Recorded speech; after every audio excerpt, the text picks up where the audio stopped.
Welcome to another episode of Real Estate Forum with Kerae TV. My name is Eniola, and with me is 𝗖𝗢𝗡𝗡𝗖𝗧. As you know, we always bring everything real estate and everything educative. And today we're going to be talking about Nigerians in diaspora and real estate investment. Nigerians in diaspora have the upper hand when it comes to real estate investment because of the value of Naira. But why has the cash flow into real estate by the diaspora and Nigerians be inconsistent? Stay with us, we'll be right back. Welcome back, guys. So, like she said, we're talking about Nigerians in diaspora and the Nigerian real estate investment. So, with me, I have, the amiable, influential entrepreneur, the CEO of Kerae Homes with me in person of Mr. UK Lendus. Hello, Hi, it's good to have you here, sir. good to have you guys. It's an honor to have you. What a beautiful group. Thank Yeah. you. You look good, by the way. I love the shoes. Okay, is it only the shoes that you love? I love everything. Everything looks expensive. Okay. All right. So it's good I to don't have know where you. you're going with that, but it's okay. All right. So speaking of Nigerian in diaspora, we would like to ask you, how has foreign exchange affected Nigerians in diaspora? Is it in a good way or in a bad way when it comes to investing in real estate? Well, I will use myself as an example because I earn in dollars. So I can attest to what the question that you're asking. How has it affected Nigerians in diaspora? So I think I would say in a good way because it gives those living in United States buying power over Nigeria. So I'll give you an example. In 2020, dollar was 350, if I'm not mistaken. And i- if it is somebody that is investing in real estate, in properties, um, when you are bringing in, let's take for instance, $100,000 at that time, that will give you about 35 million in 2020. Now, reverse to now, we're talking about 700 and it's talking about 73 million naira. You understand what I'm saying? So if it is somebody that is into investment or somebody that wanted to acquire property in Nigeria, this gives you a buying power because naira depreciated by over 100% compared to 2020. So it's not a good thing for a country to have such depreciation in their currency. But if you're talking about those living in diaspora, those living outside the country, yeah, it put them at an advantage. It gives them buying power. Yeah. Okay, but I read something online about someone complaining. I think he invested maybe 2006 when dollar was still about 280 something naira, and he bought I think a piece of land. But now that dollar is about 700, 735. how do you think it has affected that person? Like, Okay. Well, I don't know the scenario. If I may put it that way. I don't know where he invested in. You know, there are good investments and there are bad investments. That is why you pick your locations wisely. So somebody that invested in 2006, okay, at the rate of, I think dollar was at 168 in 2006. If I'm not mistaken, I don't think it's up to 200. $200 at that time. I don't. I have to look at my the statistics, but I don't really know. But I think it was around 168 at that time. So somebody that had invested in that business now, is the person complaining that it's affecting him in a negative way or what? Yeah, because dollar has increased. Mhm. Is not getting, like, I think he's saying he's losing instead of gaining. Is he getting a passive income uh, from that property, or is he saying trying to upset the property and well, I need to understand the context. I don't even know. I'm going to look for it, and Okay. I'll look for the post, Okay. and I'll All get right. back to you. No So problem. moving on, so we don't waste your time, to the next question. Um, what do you think is the solution, or what do you think is the reason behind Nigerians in diaspora not wanting to like invest in real estate in Nigeria? Like they are reluctant when you talk to some people abroad, like come and invest here. They are reluctant. They are thinking twice. You know. There are two factors. One is economic factor. You know, um, there has been a downtime in economic trend as to U.S. economy, right? It might have affected some people. You know, COVID really did a number on people. A lot of people haven't recovered from COVID. You you might think that COVID is over. I live in California. We are seeing a resurgence of COVID again, and there are restrictions coming back on. You know, so a lot of people are still actually being affected by COVID. So I'm not certain if I would say for sure that is what the It's causing making them is, but reluctant. I know for sure there has been a lot of companies closed down during COVID, and a lot of companies are still actually going through um, trying to Effects from recover the from COVID. Yeah. effects of COVID, trying Mm-hmm. to recover from COVID. I am in the healthcare industry. Okay, we work with hospitals, skilled nursing facilities, uh, retirement homes, and other healthcare Okay. facilities. There are some level of restrictions in those areas, and it affects us. So it go is COVID still there is still remnants of COVID effect. So I don't know if it will amount to that. Another thing is trust. A lot of people living in US or outside the country have been burned. Trying to bring something back home. You know, so I don't know. I can't really give you a certain answer, but what I know is that uh, there could be some different factors that are affecting this. Trust could be an issue, and also let's not forget the fact that there's a lot of scam also going on in Nigeria.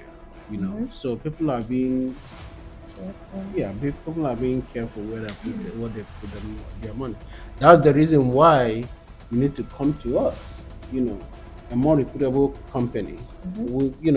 We will tell you what we tell you is what we do. I live in United States, and I can attest to the fact that it's not easy to trust somebody to invest in this country. But it's also good. I will also advise people to identify a company that is reputable enough that could be able to, you know, make make make good on whatever they tell you and secure your investment. There is this lady, she's been living in the UK, let me say abroad, but I've forgotten where she's been staying. She said she's been staying there for 40 years. Yeah. So while she's been there, she was sending money down to Nigeria for her brother to, build a house for her. So, and now she's back. It turns out that the brother in question did not do what she expected him to To do. do. And this thing happens. A lot of people, those in diaspora, they send money down to, it's either they're sending money to their family relations or they're sending to their lawyers to build something for them. And when they come back, there is nothing to show that, okay, this is what I've been doing. So it's more like you just said now, it's making people in diaspora just feel like, okay, I can't even trust people at home. I can't trust lawyers. But what advice do you want to, or can you give to people who are abroad and they want to invest? One of the popular quotes of President Reagan during the Cold War, he said, "Trust but verify." You understand what I'm saying? If you're going to place your trust on somebody, you also have to verify that that trust is, you have to verify. Now, I know a lot of people in United States, people that are I know personally, that have tried in several ways to invest in Nigeria, and they were burned. They were taken advantage of. Okay. Now there is this. I was talking to somebody today. I was telling that person. I said, I think Nigerians need reorientation. Nigerians need reorientation as to what it means to live in a modern society, or what it means to, you know, um, have a sense of belonging. Because the same thing that you see on the street, the same way people behave on the street is the same way they behave in house. Now, most of the people that are in Nigeria, going back to what you were saying, are more interested in now than tomorrow. Okay? Now, it's not only that. In this country, we have a law when it comes to foreign investors or foreign companies, establishing in Nigeria. As a foreign entity, you cannot own 100%, without an indigenous person. I'm not sure. I don't know if it is 10% or 15% indigenous ownership. That is the law. But we've been also seeing foreign companies coming into Nigeria, and because of this, the same greed, okay, we are seeing what would have been generational wealth being sold out. And people, all these foreign companies are coming in and they are owning 100%. Because what? People want now, not tomorrow. They want it now. I could remember in 2008, 2008, I I have a factory I have a factory, in United States, and I wanted to start bringing in some goods here in Nigeria. So I was looking for vendors, okay, that would be able to market my goods, sell, and return money to me. I was able to make some contacts. Well, I shipped about few containers down here. None of them came back. Okay. So if those people would have been able to sell, return the money back to me, maybe we might still be in business now. But as a matter of fact, I know one of them that actually few months, about a year ago, was calling me, asking me for Western Union that he can't feed his family. Okay, but this is somebody. If I would have been in, maybe it would have been, it would have been Kept the relationship kept the going. relationship, and the company would have grown, and he might not have been in the situation that he is now. But he was more interested in what he's getting now, What you the- gonna eat today? what he's gonna eat today. I don't know if it is a poverty mentality. I don't know what it is. See, this is the thing. If somebody in United States, I'm using United States as an example because I live in United States. Somebody in United States will want to invest in Nigeria, okay, and maybe let me use trading as an example, and he will commit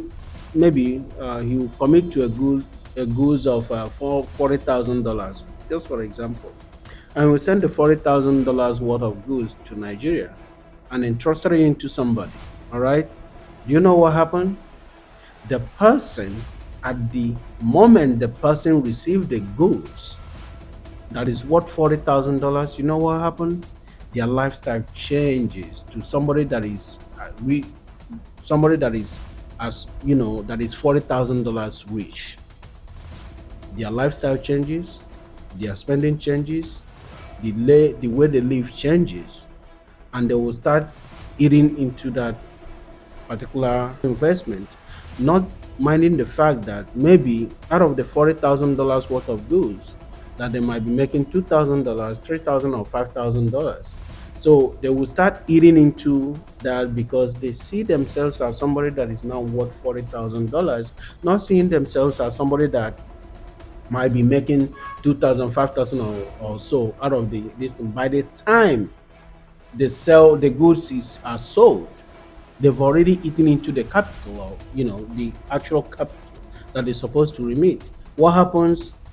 Lies. Everything, they will start cooking up lies and all the rest of that. I'm talking out of experience, and I'm talking out of experience that these are stories that I've heard from people. So there is a trust gap, until Nigerians try to understand that it is not about today, okay? It's about tomorrow. And that is why it's called investment. Investment is not about now, it's about your tomorrow, you know. And when people can start to understand that somebody that is extending a hand in relationship with you, trying to do something with you, doesn't actually hate you, that person actually cares about you. And the relationship is a two-way street. It cannot always go one way. Okay. So I think it's kind of a cultural issue, you know, and we need a kind of a reorientation. That's all I can say. It's more like you're advising, those in diaspora would want to like give a responsibility to do something. How about the ones that are the receiving end? Like, what can they do? Is it that they should come back to Nigeria themselves, to oversee what they are doing? I'm Because here. this thing cannot change. See, I'm here. Okay. Okay. That's okay. Thank you. Now, even though I'm one of the luckiest people, if you ask me, one of the luckiest people in the United States when it comes to having somebody in Nigeria. Okay. My brother is the one that handles. Well, you guys know the MD. So he has been. Me and him have been working through this, and he has been more than trustworthy. He's a very, very good person. Now, what I'm saying is, not everybody is that lucky. But apart from the fact that I have a trusted person that I'm working with, I'm still here. Why? Distance is a barrier. Okay. If you're a true business person and you really, really want to invest in Nigeria, you need to at least make out time, visit, and see what is going on. But what of those that, don't have the opportunity to visit? As you said you're one of the lucky people. Mhm. You have a brother that you can trust, and you have time. You can make out time to come to Nigeria to see what's going on.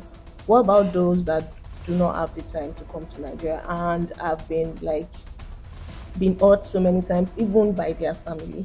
What advice can you give them? How can they go back into investing? Like, how can they trust Nigerian real estate again and go back into investing? You cannot invest where you do not belong. You understand what I'm saying? If you cannot come back to Nigeria, even if it is once a year, I don't think there's any need of you investing. If you want to buy a property, that's fine. You can do that through a reputable company, okay? And you can have people verify. More or less, some people, if you have a very good lawyer, that's also another way to go about it. But it cannot be under one trusted person, okay? Unless if you are lucky as I am, but it cannot be just one person. There has to be, different eyes, you know, can be able to say, okay, this is what it is, this is what it is. Trust, but verify. Hey, I'm trusting you, but I also have to verify if You can be I, trusted. I can take that trust to the bank. You understand what I'm saying? So if you cannot have the opportunity to come back, maybe you might to kind of rethink a little. So if they can't come back, they can't invest. If you cannot come back, I would say trust but verify. That's all. That's what I just said now. Yeah, you have to have more than one person in charge of that investment that you can be able to say, hey, A said this to me. What did B say? What is C saying? And also, maybe you have, maybe if you're somebody that has a mother or a father, get your parents involved. I don't think that your parents will hurt you that much. Then at least you have chains and levels of verification. I'm not saying that you cannot trust, but you trust, you verify. Okay.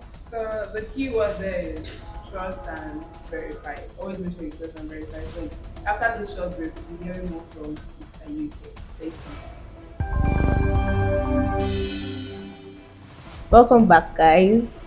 Still with us is Mr. UK Elendu, Chairman Kerae Homes. It's an honor to have you, sir. Thank you for sticking with us. Okay. As we were saying, as a Nigerian in diaspora yourself, how do you advise those people like you that want to invest in real estate in Nigeria? Like, what steps can you take them through to take to be able to invest in real estate in Nigeria? You see what we're doing in Ibejuleki. A lot of people in Nigeria, and I would say most people in diaspora, more especially the United States, might have heard about the Ibejuleki, the free trade zone, and what is going on there. There's no better time for to invest in Nigeria. I mean, how much does treasury bill? How much do you make out of treasury bill? You know, if you make 5% out of treasury bill, you're doing well. But in Ibejuleki, properties in Ibejuleki is appreciating by more than 250%. And that's why we are there. So anybody that is looking to invest here in Nigeria, I would say, you know what? One thing that I will also advise is separate business from personal life. Okay, business is business. Okay, if you are not sure about the person that you're going to be investing through, you can use a company like ours. Okay, I'm not going anywhere. I live in United States. If you live in United States and you're investing with us, hey, you can come track me down in United States. I'm not going anywhere, and I'm not a hidden person. So, but what I'm just trying to say is this: investing with Kerae Homes, you know that your money is safe with us because I've been there, and I know what people in United States goes through by trying to get somebody that they can trust here. But I came here to do this. You know, I think it's an opportunity for most people that lives in United States to key into what we are doing. I I don't mind. There was a client from United States that wanted to buy our product last time, and the marketers brought the client to me, and I spoke with him, and we exchanged numbers. I gave him my United States number. He was calling me direct. We were talking. Even when I was in United States, we were talking. So what I'm saying is, I'm here. We're not going anywhere. And there is no safe company to invest than Kerae Homes. Okay. So because all of them would love comfort, coming from the diaspora, whatever, they'll be used to a very comfortable home where the environment is serene, peaceful. So the product being built here, that's the Hamlet Apartment. What is Hamlet Apartment going to offer them? Will they be having the same experience, that the kind of home experience that they have over there here in Ibejuleki? Okay, so it's kind of funny. When I was building my house, okay, the first thing that I have in mind is if I'm bringing my family back, I want them to have that the same feel, okay, in United States. there are a lot of United States kids that will come here, and if the environment is not conducive, they are not coming back. So I wanted them to be able to have that feel of, hey, I'm in Nigeria, but still have that feel of nothing changed. Okay, so and with that spirit, that is pretty much what you're going to see in our estate. I cannot subscribe to something that is not going to close to what you have in United States. This is my 19th year in United States, so I cannot come here and start doing something that I personally is not going to be comfortable with. When I came in 2017, I think I've told you guys this story before. When I came in 2017, in 2 years, 2017 to 2019, I lived in 4 estates because it was difficult for me. I couldn't find a place that I can call home. It wasn't comfortable. Okay, and funny enough, there is one that a place that we got in Monastery Road. My family came back because my brother got the place. I wasn't here. My brother got the place. My family came back. They couldn't sleep for a night. Remember, I paid for that place for a year. Okay, but they could not spend the night. I have to move them to rental hotels, or 3 weeks in rental hotels until I find another house to move them in. So there are some certain things that you just cannot do. And with our development, there are some certain things that I just cannot do. There are some certain things that I just cannot subscribe. That's why I always tell the people, we're not your average developer. Okay, there are basic things I know in any kind of development that has to be there. First of all, everybody see what is going on in Nigeria with building collapses and all the rest of that. I cannot subscribe to that. Okay, I've been opportune to live in a house that was older than me. Somebody built it. It takes integrity for you to be able to put something as good as that. Here everything goes. It's all about, hey, whatever that make you money, just keep going, and nobody looks back and say, okay, what is it that what I'm doing? How is it affecting lives? So for us, we focus on structural integrity of our structures. We don't want any stories. I don't want tomorrow somebody coming to tell me that, hey, your building just collapsed. No. We know the topography of where we are living in. We know the topography in Lagos here. So we make sure right from the beginning, soil test, have a good structural drawing, have a good sound engineering team, and make sure that you don't compromise on materials.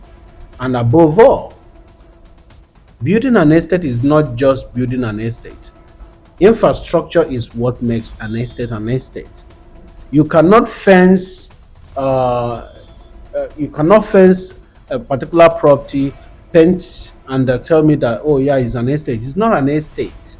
It's an empty land. Call it what it is. Okay. So an estate without infrastructures, road network, water, light, power, and everything that makes living makes an estate habitable. If you don't have that, you're not supposed to call it an estate. I also saw in some areas, after building houses, they will tell people, oh, now come and subscribe for developmental fee. It doesn't make sense. So for us, our price is all inclusive of the developments. See, I always say this.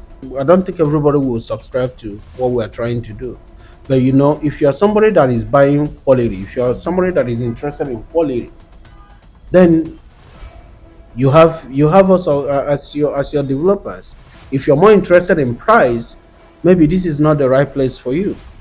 But if you're somebody that lives in United States, that wants a place that you can come back and you call it a home, then this is the place that you can be, because there are some certain things that we as a company and I cannot subscribe to. There are some certain things that we cannot do. there are some certain things that are standard. I think for anybody living in United States, Kerae Homes is your home. So if you're looking for a place to invest in, a place that you can actually be rest assured that your money is going to work for you, a place that you can trust, people that you can trust, property that you can trust, investment that you can trust, and quality that you can trust, and the place that will give you comfort of, living in a home. There is a difference between a house and a home. Okay, so if you're looking for a home, this is the place for you. Thank you very much, sir. Thank you. Okay, so we've come to an end of That was this. that was quick. I was just getting started. Oh, we'll be seeing you another time. All right. We'll have you another time. Okay. For those of you that just joining us and you've been wondering who has been on this hot seat, it's none other than the chairman of Kerae Homes, Mr. UK Emineju. So till we come your way next time. See you guys next time. It was nice having Bye. you.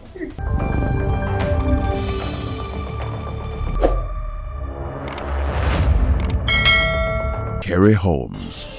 Luxury redefined.